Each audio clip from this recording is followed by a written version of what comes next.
passer la diapo. Donc,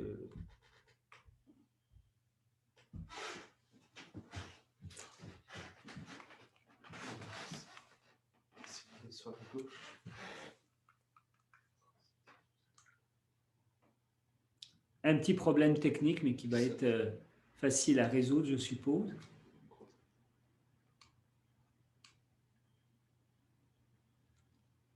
C'est comme à la télévision. Voilà, c'est les aléas du direct. Alors. Est-ce que vous pouvez les passer? Je vais les passer. Voilà, ce sera plus simple. On pourra discuter.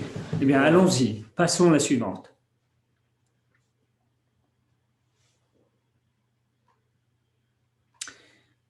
Donc, simplement, la problématique, pourquoi on a fait ce webinaire, pourquoi on fait cette DPC? Parce que, comme vous le savez, les recommandations de la HAS et CNGOE de 2017 datent déjà depuis un petit bout de temps. Et surtout, il y a eu de très nombreux travaux qui ont été publiés et qui posent le problème de l'obsolescence de ces recommandations.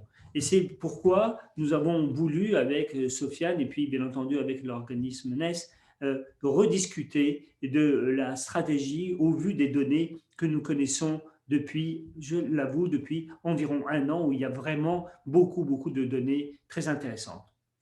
La suivante. Alors, replaçons le problème dans le contexte français. On considère que globalement 2,1 à 4,2 millions de femmes seraient concernées par l'endométriose. J'avoue, pour avoir travaillé avec Santé France, ou du moins France Santé, que nous avions des valeurs qui étaient moindres, puisque là, ça fait une incidence de une femme sur 10. Et les valeurs qui avaient été évaluées sur les thérapeutiques et les prises en charge chirurgicales parlaient plutôt d'une incidence de 3 à 5% de la population féminine. C'est important à savoir. L'élément fondamental, c'est la symptomatologie. 80% des femmes souffrent de règles douloureuses. Alors, bien entendu, c'est le maître signe, mais ce n'est pas le signe pathognomonique de la pathologie. D'où la difficulté à faire véritablement un diagnostic d'endométriose. Je pense que Sofiane en parlera tout à l'heure. D'autre part, on sait que 25 à 40% des patientes souffrent de dyspareunie. Elles sont souvent positionnelles, ce qui est un élément fondamental. 30 à 40% des patientes n'ont pas pu avoir un enfant. Et puis surtout, je pense qu'il faut insister sur l'impact médico-économique et économique au sens propre, puisque l'on sait désormais que l'endométriose est la première cause d'absentéisme à l'école et c'est la première cause d'absentéisme au travail, avec un coût sur le plan sociétal qui est majeur. La deuxième grande donnée, c'est le fait de considérer la maladie endométriose comme quelque chose qui va malheureusement affecter les femmes pendant toute leur vie. D'abord, on sait maintenant qu'il y a une imprégnation des perturbateurs endocriniens au cours de la vie génitale et nous avons publié des travaux que nous vous présenterons lors de la DPC montrant que c'est effectif et que c'est même un critère diagnostique que nous pouvons utiliser. Puis il y a au cours de l'enfance des petits symptômes qui peuvent apparaître et des symptômes qui sont non négligeables, notamment l'apparition d'une ménarche prématurée, puisqu'on sait, et les données nord-américaines comme les données françaises montrent que le début des règles est abaissé, voire autour de 8 ans et demi. Et ça, c'est un paramètre à prendre en considération. Et puis, le deuxième élément, c'est quid de la demande des patientes au cours de leur vie. Bien entendu, quand on est adolescente, la problématique, elle est avant tout améliorer la qualité de vie et faire disparaître les symptômes. Et dans ce contexte très particulier, bien entendu, c'est là où il y a une place au traitement médical. Pour une femme beaucoup plus mûre, il va se poser deux problématiques qui parfois, d'ailleurs, sur le plan purement de la prise en charge, sont un peu opposées, ou du moins qui nous posent vraiment un problème de stratégie.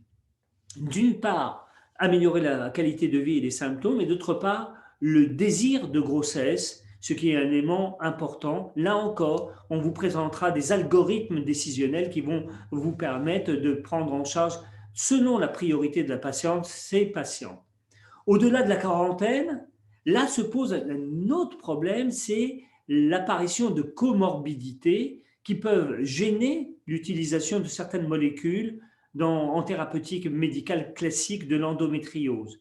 C'est là que se pose le problème plus large des alternatives, mais également de la place de certaines chirurgies.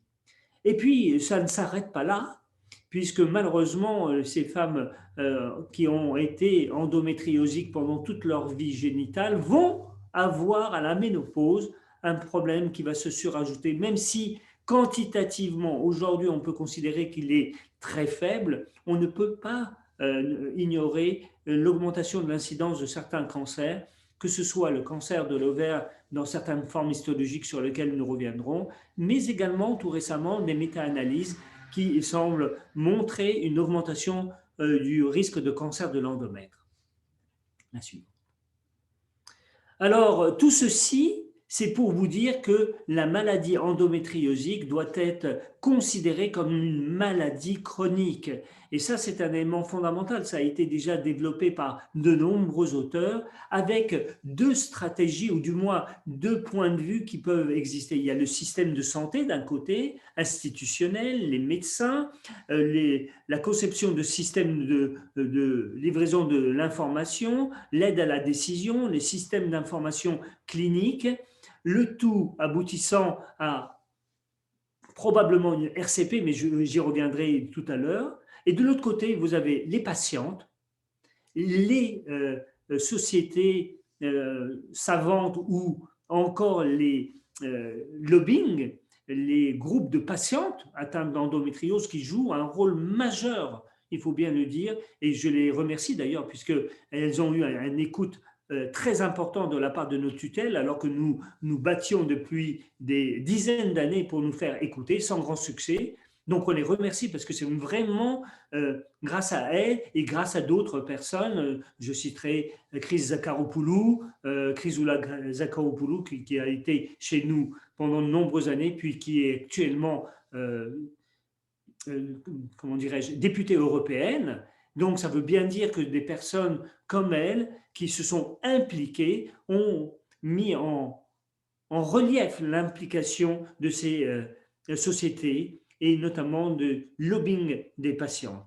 Le tout va aller vers non pas une confrontation, mais une complémentarité d'une part des patientes informées et actives. Et ça, ce terme active me va tout à fait parce que ça veut dire que les patients prennent en charge elles-mêmes leur maladie. Et de l'autre côté, vous avez la pratique médicale avec des systèmes de santé qui sont formés d'ailleurs d'une façon assez discutable en France. J'y reviendrai tout à l'heure. La suivante. Le tout, bien entendu, attribuant, ou du moins contribuant à la prise en charge des patientes. Et puis, bien entendu, il y a le concept de centre expert et de réunion de concertation pluridisciplinaire. Ça, c'est fondamental. Je pense que l'on ne peut plus traiter l'endométriose dans son petit coin sans avoir au moins des liens avec des centres experts. C'est la notion de filière qui apparaît d'une façon évidente. Pourquoi? Eh bien, comme je l'ai présenté, plus de 60% des patientes sont opérées plus de 2 fois pour une endométriose avant d'être adressées dans un centre expert. Ça montre bien qu'il y a quand même une déconnexion entre les informations, la prise en charge. Ce n'est pas admissible actuellement. Près de la moitié des patientes n'ont eu aucune information sur le risque d'infertilité associé à l'endométriose. C'est quand même impensable, alors même qu'il y a eu des recommandations et même sont apparues d'une façon quasiment obligatoire de parler de la préservation de la fertilité. Encore plus intéressant, c'est près de la moitié des patientes ayant une endométriose n'ont jamais eu une information sur les risques liés à la chirurgie.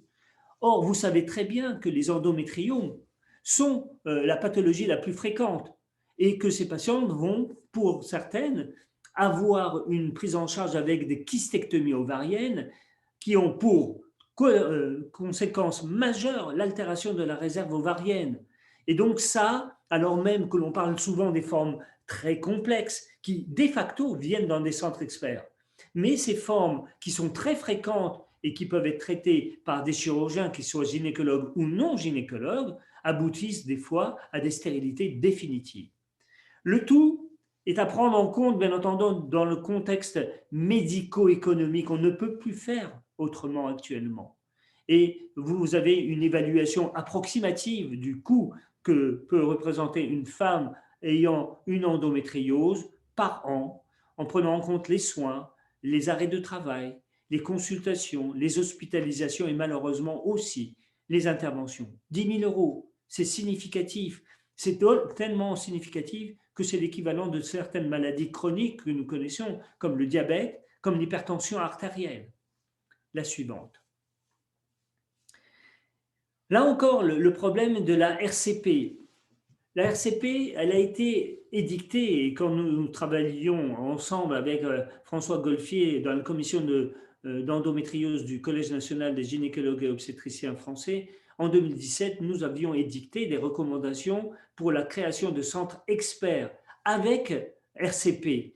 Ceci a été bien entendu soutenu par de nombreuses sociétés savantes, et même les tutelles nous avaient accueillis, je dirais, d'une façon assez agréable, avec un but à plus ou moins long terme de créer vraiment sur le territoire français un maillage de centres experts que l'on dénomme notamment tête de pont, avec une structure pyramidale inversée, il faut bien le dire, basée sur les médecins généralistes, les gynécologues obstétriciens et également, puisque le voulait notre ministère, les sages-femmes, puis secondairement des centres de proximité et enfin, au-delà, un centre expert dit de recours ou tête de pont dont le but n'est pas simplement de traiter, mais d'informer, de upgrader l'information et les connaissances de ces médecins. C'est ça qui est l'élément fondamental. C'est ça le sens de la filière.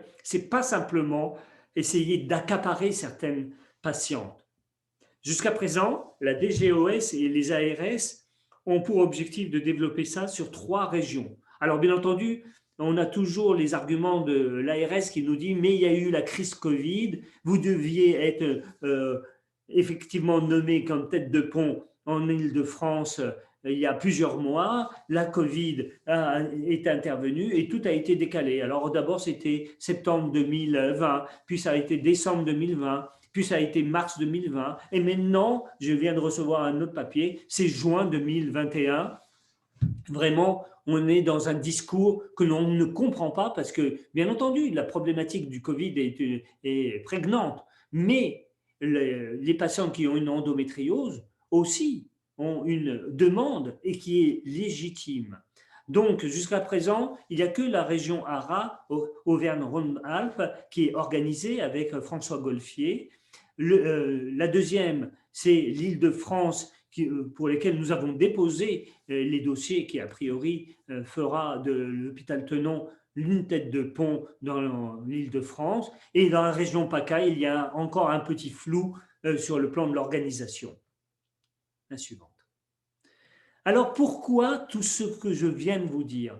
Eh bien, parce que, comme je vous l'ai dit, depuis 2017, il y a une évolution en termes d'information qui est énorme. Si on cumule les données publiées simplement dans PubMed sur 2018, 2019 et 2020, 5200 articles ont été publiés, 1200 revues de la littérature, mais surtout, et c'est ça qui est très important, 210 méta-analyses. Or, les méta-analyses, ce sont celles qui vont aboutir à la modification d'une stratégie thérapeutique. Et enfin, et je dirais même surtout, c'est fantastique le nombre d'essais randomisés qui ont été publiés sur cette période très courte, 217 en 3 ans, et ces essais randomisés, indiscutablement, impactent sur la prise en charge de nos patients. C'est dire que tous ces travaux qui n'ont pas été pris en compte en 2017 rendent partiellement, je vais dire, les recommandations de la HAS-CNGOF quasiment obsolètes. Voilà ce que je voulais vous dire en préambule pour vous allécher, entre guillemets, pour venir à la DPC. Nous sommes, Sofiane Bendifala et moi-même, à votre disposition pour répondre à quelques questions et surtout pour vous donner envie de venir vers nous. Alors, je vous invite à poser les questions. Docteur Bendifala, est-ce que votre micro est réactivé? Complètement, merci beaucoup. Tout fonctionne très bien et je vous entends très bien et tout va bien. Parfait.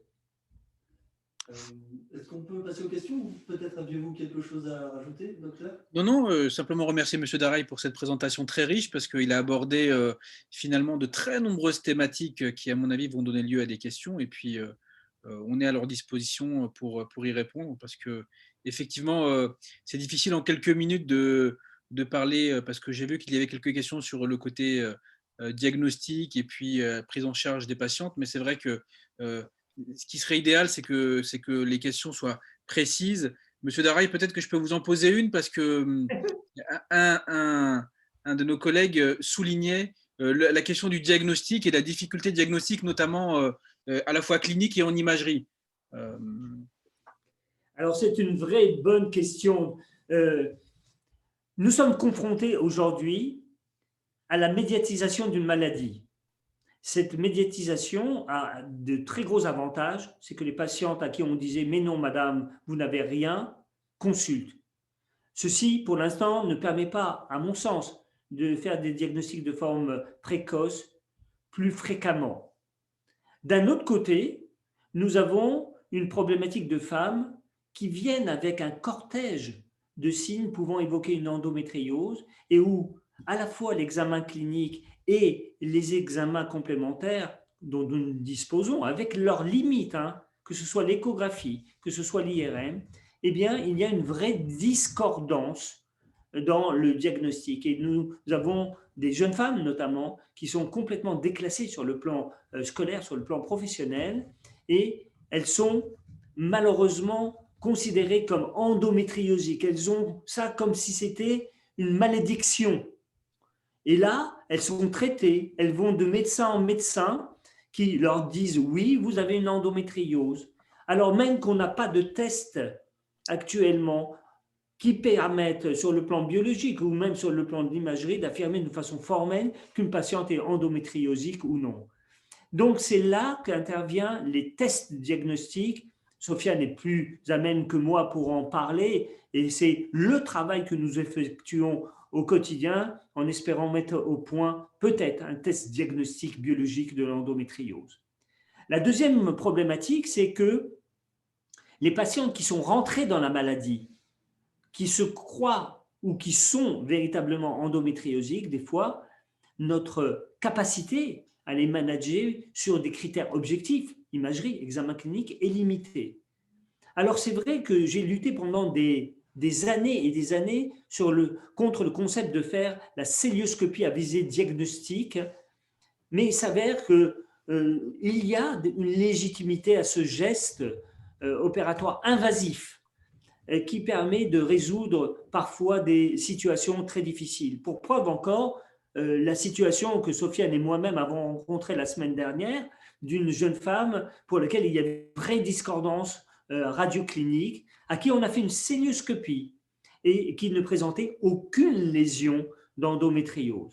Donc on l'a informée et ça a été le clash de la part de cette patiente qui se croyait endométriosique et qui avait basé toute sa vie sur cette problématique de l'endométriose. Donc, je pense que c'est là que la problématique vraie du diagnostic se pose et que l'on a besoin d'outils pour faire le diagnostic. Sofiane va pouvoir vous en parler parce que, outre les outils chirurgicaux qu'il faut laisser en dernière position, il y a des outils qui sont là, l'intelligence artificielle, et d'autre part, la biologie. Je pense que, Sofiane, tu pourrais dire un mot sur ces éléments. Oui, alors c'est sûr que, merci M. Daraï, c'est sûr que là on est sur une approche vraiment très novatrice du diagnostic de l'endométriose et qui à mon avis pourrait prendre sa place d'ici quelques années avec notamment pour l'évaluation sur la base de symptômes, l'adjonction de tests biologiques qui pourraient apporter des pistes de réflexion. Alors sur ce sujet-là, on est vraiment dans de la médecine du futur, mais c'est vrai que là, actuellement, on est sur une approche, comme vous le savez, basée sur l'anamnèse, avec des symptômes qui sont souvent assez classiques, associant des dysménorrhées avec une évaluation des douleurs qui généralement est supérieure à 7. Vous avez associé à ça des troubles du transit, cataméniaux. Vous pouvez même retrouver des ballonnements, des épisodes de dyschésie, et voire même pour certaines patientes des signes déjà présents de dysurie. Et la grande difficulté, c'est sur la base de ce cortège de symptômes, avoir des éléments cliniques. Alors là, les éléments cliniques, on est sur vraiment un examen gynécologique qui peut d'ores et déjà mettre en évidence des lésions d'endométriose à la fois au niveau du vagin, et puis vous avez les signes que nous, on rapporte assez régulièrement, les lésions rétro-utérines avec les atteintes du utérus, des ligaments hétérosacrés, voire même au toucher rectal des lésions digestives. Et donc, on arrive à une présomption. Cette présomption, généralement, doit donner lieu à des examens d'imagerie. J'ai vu passer quelques questions, notamment sur la place de l'échographie, la place de l'IRM quand l'échographie est normale. Et là, effectivement, ça ouvre un champ de questions qui est très vaste, qui est celui à la fois de la pertinence de ces examens, de l'expertise des gens et de vos correspondants pour ces examens d'imagerie. Et parfois, vous avez des risques de sous-estimation, notamment de ces lésions d'endométriose. Ça nous arrive très régulièrement de reclasser ces lésions d'endométriose sur des IRM que l'on revoit en réunion de concertation. Et c'est vrai que quand on se rend compte qu'on a une masse de patientes qui consultent avec des examens d'imagerie très discordants, on est parfois très démunis, à la fois pour les informer, à la fois pour leur proposer un parcours de soins spécifique, parce que la personnalisation pour cette maladie est fondamentale. Il va falloir leur expliquer, il va falloir trouver des thérapeutiques, il va falloir organiser tout le parcours de soins autour de la fertilité. Et puis, ces patientes-là, vous savez bien que le traitement de première intention soit un traitement à visée aménorrhéique, il y a souvent des co-traitements qui peuvent être proposés, et donc on rentre dans un parcours de soins, et c'est là que la complexité devient évidente. Merci beaucoup. Alors, le professeur Daray devant nous quitter dans quelques minutes pour des raisons personnelles. Peut-être quelques questions. En médecine générale, quand décider d'adresser un patient chez son gynécologue correspondant ou en centre expert? Alors, il y avait des recommandations déjà anciennes, publiées en 2005, puis reprises en 2010, et ainsi de suite. On disait que, comme le maître signe, c'est la dysménorrhée, les médecins généralistes sont là pour le traitement de première intention, c'est-à-dire traiter la dysménorrhée. Faire les examens de première intention, c'est-à-dire l'échographie, comme l'a souligné Sofiane, parfois l'IRM, mais je dirais que si on demande IRM, il faut être bien sûr que la personne qui va la faire a toutes les compétences pour faire le diagnostic d'endométriose. Pour ce point, il y a des critères qui ont été développés par la CIFEM, qui est la Société d'imagerie de la femme, qui donne des critères des radiologues qui ont cette compétence. Donc, ces médecins généralistes qui sont confrontés à une pathologie fréquente sont un peu désarmés. Par contre, ils ont la possibilité de donner un traitement de première intention. Ce traitement de première intention peut être soit un progestatif, soit une pilule œstroprogestative avec une période d'essai.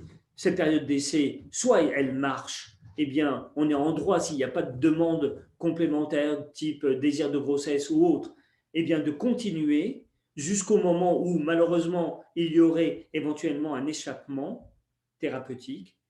Inversement, soit il y a un échec très tôt, au bout du 3e mois, et là, il faut le référer à un centre expert. De même, imaginons que la patiente vienne avec une symptomatologie et que le médecin généraliste demande une échographie, par exemple, ou une IRM qui montre véritablement des lésions d'endométriose, soit ovarienne, soit profonde. Là, à mon sens, il faut directement adresser les patients vers des centres experts. Merci beaucoup. Ne faudrait-il pas demander, entre guillemets, demander une expertise spécifique de formation pour les IRMistes et échographistes en endométriose? Ben, on est tout à fait d'accord. Et c'est pour ça que nous avons participé, Sofiane et moi-même, à la formation des radiologues, en même temps que nos collègues radiologues spécialistes de l'hôpital Tenon, que sont le professeur Bazot et le professeur Thomasin Nagara, qui d'ailleurs sont en charge des formations des radiologues en imagerie de la femme et notamment de l'endométriose.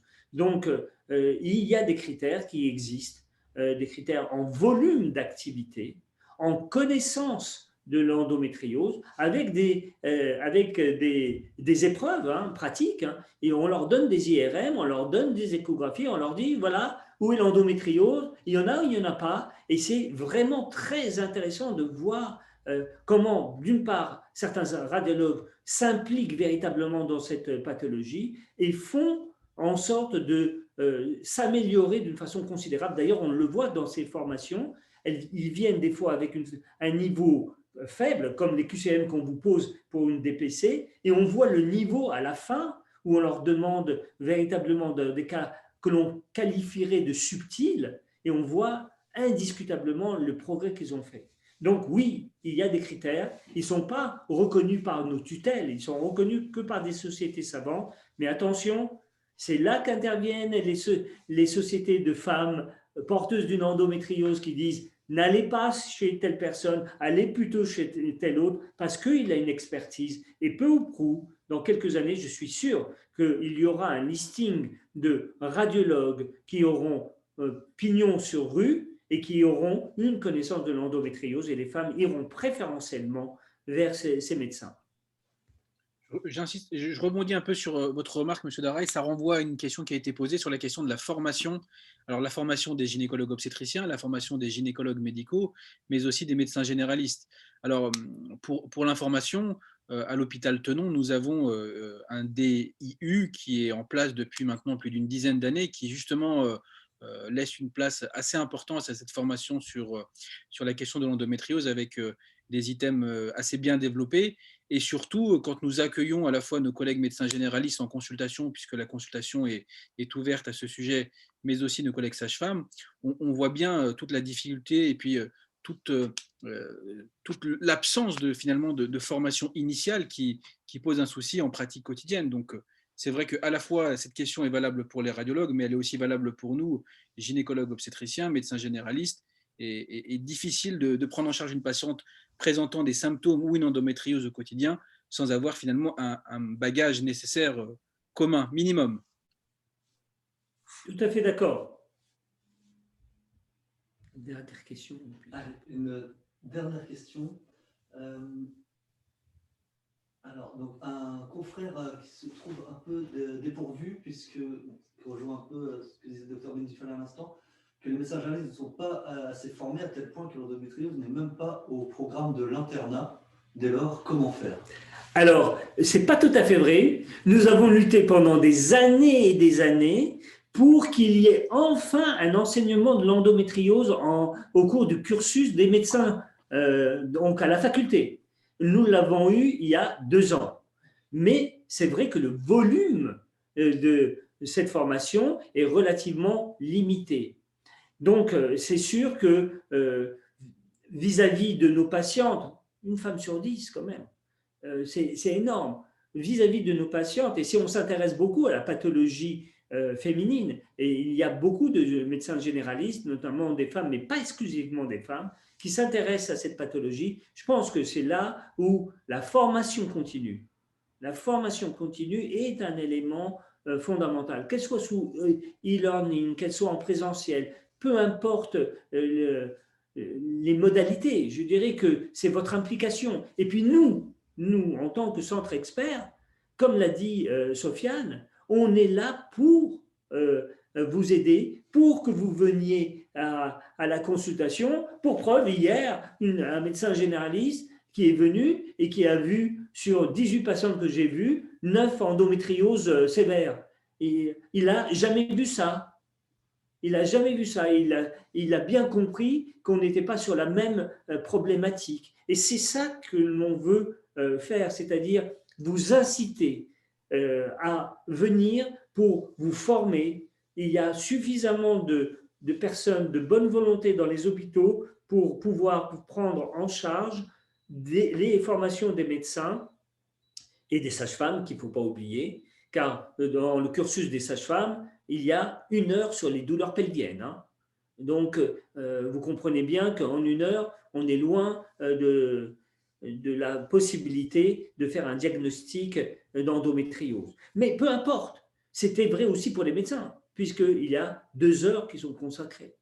Donc, je dirais que là, il y a à revoir toute la stratégie d'enseignement, mais également la stratégie personnelle, c'est-à-dire que les gens qui veulent s'intéresser à une pathologie doivent s'investir personnellement. Et nous sommes là pour vous aider, pour vous donner notre expertise, pour se confronter à votre réalité. Parce que c'est bien beau de faire de la pub, mais c'est pas pareil d'être à Paris, c'est pas pareil d'être dans un petit village, c'est pas pareil d'être dans une ville où il n'y a pas de gynécologue ou encore où il y a simplement un radiologue qui est généraliste et qui, malgré toute sa bonne volonté, n'a pas toujours la compétence pour faire le diagnostic d'endométriose. Bien, merci beaucoup, professeur. Désolé, je dois vous quitter pour un problème purement familial. Bien sûr. Bonne soirée. J'en profite. Docteur Benifala, vous avez parlé d'intelligence artificielle. Oui. Serait-ce à visée diagnostique sur le plan de l'imagerie ou existe-t-il d'autres pistes sur le plan de l'intelligence artificielle en thérapeutique? Alors, pour l'instant, ce qu'on peut dire, c'est que pour l'instant, en tout cas en territoire national, il existe une plateforme qui s'appelle Ziwig, Z-I-W-I-G, qui est une plateforme qui finalement fonctionne depuis quelques semaines et qui a la particularité d'être une plateforme d'intelligence artificielle créée par des Lyonnais et qui vise à, sur la base de l'interrogatoire et du recueil des symptômes des patientes, de proposer, in fine, une probabilité d'avoir une endométriose et surtout de proposer à la patiente un parcours de soins.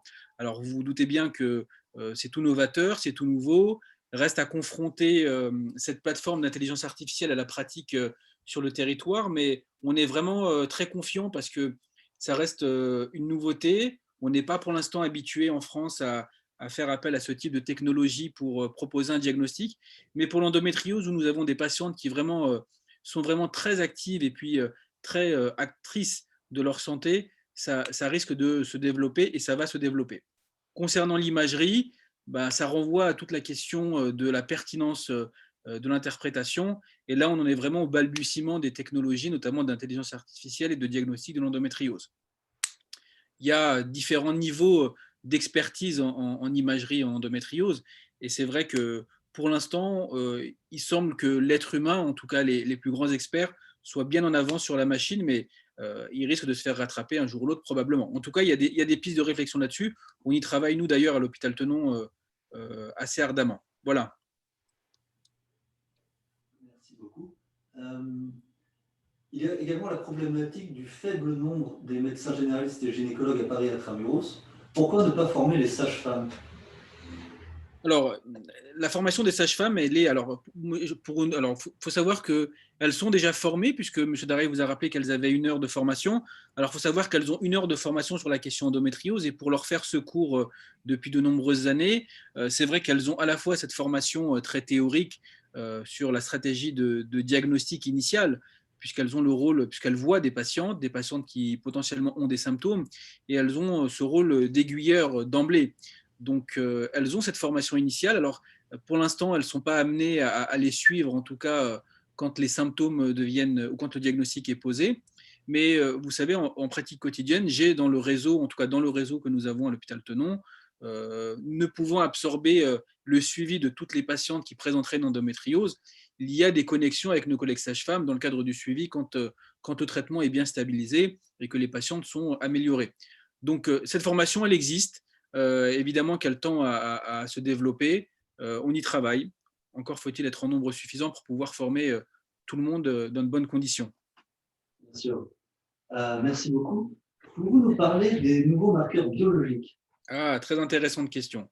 Alors, c'est une question qui nous tient à cœur, puisque pour faire un peu de pub, mais nous avons un essai actuellement d'évaluation du diagnostic de l'endométriose basé sur ce qu'on appelle les micro-ARN. Alors, je pense que les micro-ARN, maintenant, tout le monde est assez familier avec cette technologie. Vous savez que c'est des petits morceaux d'ARN qui servent non pas au codage de l'ADN, mais qui servent aux différentes pistes de signalisation. Et nous avons depuis 3-4 ans, 5-6 ans, des publications provenant d'équipes nord-américaines, des équipes nord-américaines très solides, des équipes chinoises également très réputées, qui montrent qu'avec une pertinence diagnostique, sensibilité 90%, spécificité 95%, la possibilité de diagnostiquer l'endométriose sur une combinaison de micro-ARN. Alors nous, on s'est engouffré sur cette piste. On a commencé à inclure nos patients depuis le mois de janvier et je dois dire qu'on y croit très fortement, cette possibilité de combiner à la fois les symptômes des patientes, leur histoire la plus récente sur le plan génital et puis y ajouter une dimension biologique qui nous permettrait, bien en amont des examens d'imagerie, bien en amont de la détérioration et de l'évolution de la maladie, pouvoir dire il y a ou il n'y a pas. Alors c'est sûr que on s'intéresse beaucoup à la question du diagnostic, c'est un challenge, il n'y a pas de doute là-dessus, mais se pose aussi la question de, une fois que le diagnostic est posé, comment est-ce qu'on optimise le parcours de soins, qu'est-ce qu'on peut proposer aux patientes en termes d'optimisation des chances de fertilité, donc notamment de préservation de fertilité, à quel moment poser la question de l'expertise, donc quand adresser à un gynécologue expert, quand adresser à un centre expert, et puis se poser la question de quand et comment modifier le traitement et quel traitement chirurgical instituer. Donc vous voyez que finalement, oui, le diagnostic est un vrai challenge, mais une fois qu'il est posé, qu'est-ce qui se passe? Et c'est là où aussi on doit beaucoup travailler parce qu'il y a beaucoup d'améliorations à apporter. Merci beaucoup. Une consoeur qui nous informe avoir participé à une formation du docteur Éric Petit, qui disait qu'il pouvait voir l'endométriose du torus avec un de ses échographes et pas avec l'autre. Oui, on est sur la question de la résolution et de la qualité des appareils. Il est assez évident, et je pense que c'est quelque chose que vous avez tous constaté, selon la nouvelle technologie et notamment la nouveauté de l'appareil, notamment en échographie obstétricale, on se doute bien qu'avec un vieil appareil, on ne voit pas la même chose qu'avec un nouvel appareil. Après, c'est vrai que nous avons la chance à l'hôpital Tenon d'avoir des radiologues très experts, le professeur Bazot, le professeur Thomasin, et on voit bien que entre les gens hyper experts et puis les chefs de clinique et puis les gens en début de formation, il y a clairement une évolution et puis une courbe d'apprentissage. Et la zone que vous citez, le torus uterinum et les ligaments hétérosacrés, c'est assez net et c'est assez évident. Donc on est clairement, on peut voir ces zones-là, ces gens experts les voient. La question, c'est quid de tous les autres qui ne sont pas forcément formés. D'accord, merci beaucoup. Quels sont les micro-ARN que vous testez? Les micro-ARN, ils sont. Alors vous savez que l'endométriose, dans sa physiopathologie, globalement, ressemble au cancer. Nous sommes sur une première phase d'inflammation très importante, avec notamment des voies de signalisation qui font appel à la néangiogénèse. Donc on se retrouve sur ces voies de signalisation-là. Et puis une fois que ces voies de signalisation sont identifiées, on a des micro-ARN qui sont codifiés. Vous savez, on a des MIR50, MIR200, MIR300. Donc nous sommes sur ces voies de signalisation-là, associant la néangiogénèse, l'apoptose, et puis tout ce qui est inflammation, et puis environnement des cellules. Merci. Autre question. Comment gérez-vous la nouvelle médiatisation de cette maladie? Selon vous, est-ce une bonne ou une mauvaise chose? Alors, du point de vue des patientes, c'est forcément une bonne chose, puisque alors, je suis relativement jeune, et puis moi j'ai commencé mon expérience auprès du professeur Daraï depuis maintenant une petite dizaine d'années. Lui soigne des endométrioses depuis maintenant je dirais une bonne trentaine d'années. Et quand vous voyez l'énergie qu'il a dépensée à essayer de médiatiser les choses et à obtenir des petites améliorations, on voit que le coup de pouce des patientes est majeur. Donc, de ce point de vue-là, c'est hyper, hyper, hyper important et hyper bien. Ce qui est un petit peu plus difficile, c'est que on voit arriver finalement beaucoup, beaucoup de patientes et on n'est pas forcément doté en compétences et puis en nombre pour pouvoir répondre de façon adéquate à cet afflux de questionnements. Donc, on a des consultations avec des dizaines, des vingtaines de patientes qui ont parfois 2, 3 symptômes, pas l'ensemble du symptôme. Et puis, on est, comme vous le savez, à la fois pour essayer de trouver des pistes, enfin, de trouver des arguments pour en avoir de l'endométriose, légitimer ou justifier des examens d'imagerie complémentaires avec à la fois des faux positifs, des vrais négatifs. Bref, c'est pas si simple que ça à gérer au quotidien. Merci. Utilisez-vous déjà la nouvelle classification Anzian? Oui, complètement. Alors, faut savoir que cette classification Anzian est une classification radiologique qui a la particularité d'être un peu complexe, mais qui n'est pas si inintéressante que ça. Alors, globalement, elle permet de compartimenter, pour ceux qui se posent la question, le pelvis féminin et de donner une gradation comme toute classification. Elle a d'ailleurs été modifiée récemment puisque avant on ne quantifiait que les lésions rétro-utérines, que les lésions latérales et les lésions digestives. Et depuis quelques semaines a été ajoutée à la fois la quantification des lésions ovariennes et les lésions péritonéales. Donc nous sommes sur une classification qui a été développée, qui a été validée par de nombreuses équipes comme étant relativement pertinente. Donc oui, nous l'utilisons, mais nous avons aussi notre propre classification que nous avons publiée il y a quelques mois. Et donc vous voyez qu'on est dans cette discussion de trouver le meilleur outil pour essayer de bien caractériser les lésions d'endométriose, essayer de bien les évaluer, et puis surtout, une fois qu'on a fait ça, la question qui se pose, c'est est-ce que évaluer ça a un sens si ça n'est pas corrélé au pronostic? Alors quel pronostic? Les suites opératoires, la fertilité, et c'est là que ça devient hyper intéressant en termes de recherche clinique et surtout en termes pratiques pour les patientes. Pourriez-vous, s'il vous plaît, préciser le nom de la plateforme lyonnaise? Alors c'est la plateforme Ziwig, Ziwig Health. Si vous voulez. Merci. Autre question. Ah, mais vous l'avez noté. Le professeur Daray a dit que les recommandations de l'HAS étaient peut-être obsolètes. Oui. Pensez-vous que nous aurons de nouvelles recommandations en 2021? En 2021, ça paraît difficile de le croire parce que faut savoir que quand le processus de recommandation généralement prend une année en amont, donc pour 2021, ça semble peu plausible. Par contre, on va essayer de travailler et de convaincre tout le monde pour essayer de l'envisager pour après 2021. En tout cas, pour l'instant, il n'y a pas de groupe de travail qui a été constitué pour 2021. Donc, vous voyez qu'on est vraiment sur quelque chose qui va être différé, mais on ne pourra pas y couper. Il va falloir se reposer les bonnes questions à la lumière du caractère massif des nouvelles publications. Vous serait-il possible de préciser les classifications? J'imagine que ça le mentionnait. Oui, alors vous avez notamment pour la fertilité la classification de l'index de fertilité, qui est ce qu'on appelle la classification EFI. Ça, c'est vraiment pour essayer en post-opératoire de dire aux patientes quelles sont vos chances de conception spontanée, vos chances de conception en aide médicale. Et nous avons également la classification qui a été publiée, qui s'appelle la classification DPEI, donc qui a été publiée dans Human Reprod en début 2021. Et donc, du coup, c'est une classification DPEI. Et puis, nous en avons sortir une dans pas très très longtemps, que nous avons élaboré avec le professeur Bazot, qui se base sur la classification FIGO. Donc vous voyez que ça donne lieu à des travaux de recherche, mais au-delà du nom de ces classifications, c'est qu'est-ce qu'elles visent? Elles visent essentiellement à faire en sorte de stratifier l'endométriose, définir une hiérarchie de cette maladie, une hiérarchie qui colle le plus aux distributions anatomiques, et voir dans quelle mesure l'utilisation de ces classifications améliore notre quotidien, notamment dans l'information des patientes, parce que dire à une jeune femme vous avez une endométriose de l'ovaire, c'est pas la même chose que de lui dire que vous avez une endométriose colorectale. Et donc, du coup, il faut derrière tout ça avoir des choses à peu près consensuelles, reproductibles, et qu'on parle tous avec de la même langue, tout simplement. Quelle est la place du traitement chirurgical dans une endométriose vésicale et urétérale? Alors, les choses, elles sont simples. L'indication, la place du traitement chirurgical de façon globale, c'est en cas d'échec du traitement médical, un traitement médical correctement réalisé, après validation en RCP.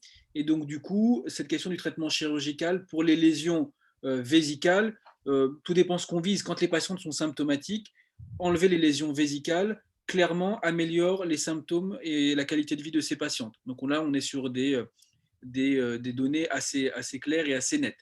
L'atteinte urétérale, on est sur des formes très particulières d'endométriose, beaucoup plus rares, mais pas si rares que ça. Donc là, on est sur des formes plus extensives, avec des atteintes paramétriales, comme ce que vous pourriez voir dans les cancers du col. Et donc, clairement, dans ces conditions, les atteintes urétérales donnent lieu à des chirurgies pluridisciplinaires avec des gynécologues, des urologues. Quand il y a une atteinte urétérale, le plus souvent, il y a des risques de résection urétérale avec de la nécessité de réimplantation sur une éventuelle vessie qui aurait été déplacée, vessie psoïque. Donc vous voyez que quand les patientes sont symptomatiques, et en cas d'échec du traitement médical, on les opère. Et puis après, parfois, vous avez des situations où vous ne pouvez pas empêcher l'intervention. Une atteinte urétérale signifie dilatation des cavités pyélocalicielles, signifie pour les patients des douleurs lombaires. Ces patientes-là, vous les voyez arriver assez facilement, soit dans des situations très avancées avec des insuffisances rénales, avec parfois des atteintes du rein, soit des tableaux de pyélonéphrite récidivante. Donc ne négligez pas les symptômes avec les douleurs lombaires et les pyélonéphrites récidivantes. vous seriez étonné en faisant une bonne IRM de trouver une dilatation et une atteinte paramétriale. Donc, on est sur des formes vraiment très sévères de la maladie. Un confrère radiologue qui demande à qui s'adresser pour une formation approfondie. En radiologie, écoutez, il y a des séminaires et des webinaires qui sont organisés par le professeur Bazot et le professeur Thomasin. Vous avez là 2 radiologues de qualité sur la région parisienne. Vous avez également sur la région lyonnaise le professeur Rousset. Dans les autres territoires, si j'ai un petit peu plus de mal à vous répondre. Je pense que vous pourriez trouver ce type d'informations auprès du site de la CIFEM, qui est la Société d'imagerie de la femme. Merci. Alors, un confrère qui a eu 2 cas des hydronéphroses. Il est capital que les radiologues examinent les reins en endométriose. Qu'en pensez-vous? Écoutez, ça paraît assez logique. Alors, effectivement, à partir du moment où vous avez, je pense qu'un radiologue pourrait plus répondre à cette question, mais nous, on a été habitués et bien habitués, puisque nos radiologues nous font une cartographie et une évaluation de l'ensemble de la cavité abdominale, et notamment une évaluation des dilatations des cavités pyélocalicielles, et cette information est quasiment présente sur tous nos comptes rendus d'imagerie. Donc, c'est vrai que c'est difficile d'aller rechercher une dilatation des cavités pyélocalicielles quand la symptomatologie princeps n'est pas des douleurs lombaires. Mais il semble logique, je pense qu'un radiologue répondrait plus facilement, effectivement, devant une endométriose, au moins d'aller regarder si vous avez une dilatation. Merci. Comment, à votre avis, améliorer la coordination radiologue, gynécologue, médecin généraliste en ville? En ville, je pense qu'il faut créer un réseau. C'est toute l'histoire du réseau dont vous a parlé M. Daraï, à savoir qu'il y a probablement une hiérarchisation pyramidale et globalement, il faut que vous ayez autour de chez vous, en tout cas que vous constituiez un réseau de confrères en qui vous avez confiance et qui ont l'habitude de cette pathologie. Et à mon avis, il n'y a que dans ces conditions-là que l'on pourra améliorer le parcours de soins. Parce que c'est vrai que entre le diagnostic ou l'hypothèse diagnostique que vous formulez, des examens d'imagerie qui seraient en accord ou pas, vous voyez que ça peut largement complexifier ce parcours. Et donc, ça, spontanément, comme ça, à part à trouver des bons collaborateurs et des confrères compétents, ça semble difficile de l'améliorer autrement. Alors là, c'est à l'échelle locale. Alors on pourrait avoir une dimension plus nationale du parcours de soins, mais difficile à mettre en place. D'accord. Merci beaucoup. Que penser d'une lésion urologique isolée d'endométriose? Une lésion urologique, que penser? La question est lésion urologique isolée d'endométriose, point d'interrogation. Alors, tout dépend de quelle partie de l'appareil urinaire on parle. Est-ce que c'est une lésion vésicale isolée? Est-ce que c'est une lésion urétérale isolée? Généralement, avoir une lésion urologique isolée, ça paraît quand même peu probable. Je demanderais à nos radiologues d'avoir une IRM bien relue, parce que bien souvent, vous savez, c'est comme les histoires des kystes ovariens, quand vous avez un endométriome. Alors, on parle de la partie émergée de l'iceberg. Bien souvent, quand vous avez un endométriome, vous avez bien souvent associé d'autres lésions d'endométriose. Pour les lésions urologiques isolées, on est dans les raretés exceptionnelles. Vous avez de grandes chances de retrouver d'autres types de lésions associées. Merci. Alors, on a beaucoup de questions qui nous arrivent. On va essayer d'en prendre encore quelques-unes avant la fin de ce webinaire. Je vois qu'il y a le professeur Thomasin qui est connecté. Isabelle, tu es connectée ou pas? Ah, alors, je vais... Parce que je vois Isabelle Thomasin. Alors, il me semble que... Oui. Qu'elle était connectée. Non, voilà. Oui, je suis connectée en fait, Sofiane. Isabelle, on peut te voir. Attends, je crois que j'ai pas le droit de mettre la vidéo. Non, mais parce que du coup, tu sais, j'ai eu plein de questions sur l'histoire de la radiologie. Et j'ai répondu sur le chat. Ah, super. Et donc, notamment, tu sais, alors je leur disais qu'on avait été habitués donc, à avoir une exploration exhaustive de la cavité, notamment des reins, mais tu confirmes? Oui, c'était les recommandations HAS qu'on a publiées en 2018. Et c'est vrai que maintenant, c'est obligatoire. C'est-à-dire que c'est une mauvaise pratique qu'il n'y ait pas de coupe sur les reins en IRM. Et même en échographie, on recommande de faire toujours un passage avec la sonde abdominale pour voir s'il y a une dilatation. C'est un signe indirect. Donc, c'est vrai qu'il y a des endométrioses urétérales où il n'y a pas de dilatation, mais c'est vrai que c'est un critère de gravité. Donc, c'est indispensable qu'à un moment donné d'exploration d'imagerie, il y ait en fait des coupes sur les reins. Merci beaucoup, Isabelle. Merci beaucoup. Alors, une autre question qui arrive entre-temps. Pour l'endométriose chez les adolescents, que peut-on faire pour elle quand c'est symptomatique? Écoutez, on peut déjà les accueillir, recueillir l'ensemble de la symptomatologie, évaluer surtout les conséquences sur leur vie scolaire et savoir dans quelle mesure elles sont embêtées au quotidien. Alors, c'est sûr que quand elles ne vont pas à l'école, et notamment pour le cours de sport, on a plutôt tendance à pas trop prendre les choses au sérieux, mais quand vous commencez à avoir des demi-journées d'absentéisme et puis quantifier tout ça sur un mois et puis sur 6 mois avec de nombreuses demi-journées, les conséquences deviennent assez importantes. Alors, que peut-on faire? Donc, les écouter, leur expliquer d'où peuvent venir leurs symptômes, leur proposer d'emblée des examens d'imagerie diagnostique, alors en échographie abdominale dans un premier temps lorsque la virginité n'est pas levée, secondairement par les voies naturelles lorsque cela est possible, des examens d'imagerie, notamment des IRM, ça nous arrive assez régulièrement puisque on a assez régulièrement des jeunes filles et des jeunes femmes qui consultent. Et puis après, la question se pose du diagnostic ou pas et de la correspondance des symptômes en fonction des examens d'imagerie que l'on a. Et c'est vrai que dans un premier temps, on fait ce qu'on vous a expliqué tout à l'heure, à savoir un traitement à visée aménorrhéique dans un premier temps, avec généralement d'autres petites mesures associées, notamment des mesures de régime alimentaire anti-inflammatoire, ou on fait appel à l'ostéopathie, et on voit à distance, généralement 3 à 6 mois, comment est-ce que la symptomatologie a évolué. Surtout les écouter, les rassurer, surtout les rassurer sur leur potentiel de fertilité ultérieure. Ça, c'est un point fondamental. Elles sont souvent très inquiètes sur leur possibilité de faire des bébés ultérieurement. Et donc, on ne peut que les rassurer sur ce point de vue. Merci beaucoup. Que pensez-vous d'une endométriose découverte après une grossesse? Bah, écoutez, généralement, alors, après une grossesse, c'est sur une cicatrice de césarienne, sur une symptomatologie. Bien souvent, ce qu'on remarque, c'est que les patientes sont symptomatiques et elles voient d'elles-mêmes que finalement l'obtention d'une grossesse, lorsqu'elle est obtenue, permet un amendement des symptômes le temps de la grossesse, donc les 9 mois. Et puis généralement, s'il y a un allaitement au décours quelques mois, et puis dès que le retour des premières règles apparaît, là, il y a une nouveauté, une nouvelle symptomatologie qui était soit la même que celle qu'elles avaient avant l'obtention d'une grossesse, soit la mise en évidence de nouveaux symptômes parce qu'elles n'ont plus de contraception ou qu'elles n'ont pas de contraception. Donc, que penser? Penser que tout simplement, ces patientes doivent être évaluées, écoutées et éventuellement diagnostiquées. D'accord. Pour revenir aux adolescents, quel type de pilule donnez-vous aux adolescents? Quelle est la place du Dienogest? Écoutez, il semblerait que maintenant on ait des niveaux de preuve assez intéressants sur la place du Dienogest, notamment en termes d'amélioration des symptômes et surtout de modification de la symptomatologie et parfois de régression des lésions d'endométriose, notamment des endométriomes. Puisque quand vous prenez du Dienogest pour une période de 3 mois à 6 mois, on voit qu'il y a une réduction du volume des kystes parfois qui se fait, une réduction démontrée du volume des kystes. Alors, généralement, pour les patientes adolescentes, on commence par une contraception de type progestative dans un premier temps.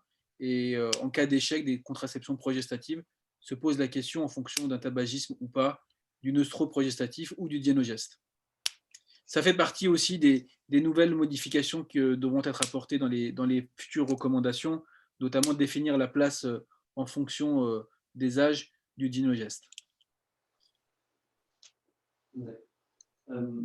Alors, une question un peu plus d'actualité.